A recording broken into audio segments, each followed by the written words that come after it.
the bigger problem in Kansas City, it really is the offense because it's become stagnant and the play calling is mediocre. Their absolute refusal to run the ball under center blows my mind because there was a couple weeks ago where they started coming out in heavy packages and going under center and running under center and doing play action off of that. And it was really successful.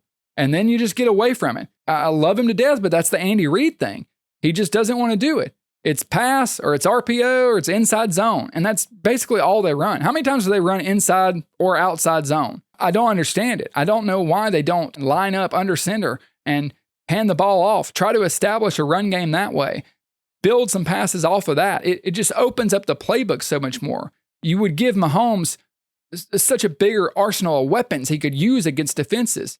And they absolutely refuse to do that, even though so many people have talked about it, even though we've seen when they do it, they're successful and it looks good. It is common in life, not just in football, but in life. When things are going well, it's really easy to stop self-evaluating. It's very easy to kind of become stagnant and just not worry and think everything's all right and you got it made, to get comfortable. It's very easy to get comfortable when everything's gone your way, you've had total control. And I think that's what's happened to Kansas City. I think they've just gotten comfortable with the winning, not intentionally. They've kind of got the same coaching staff over and over, and it's clear that these other teams are starting to figure them out. I think it's really important that they bring in some fresh voices. They need to change and improve the offensive play calling. I'm not saying fire Andy Reid. I'm not saying he's a disaster. I am suggesting maybe we shake up some of the staff and get some, outside opinions in, because it's possible Kansas City's just been too insulated and because it's worked for them. Why change anything if it's worked?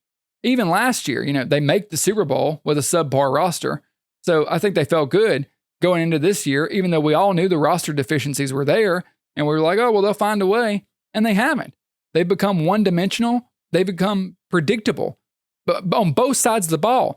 After the game, Chris Jones was saying on the third down that Denver was calling out the defensive play. They knew it was coming. I love Spags, but that's unacceptable. Like, you have to do a better job disguising. You have to mix it up more. So if we're being honest about the Chiefs, it's just not their year. It's okay. It happens. They are, at this point, a mediocre to below average team.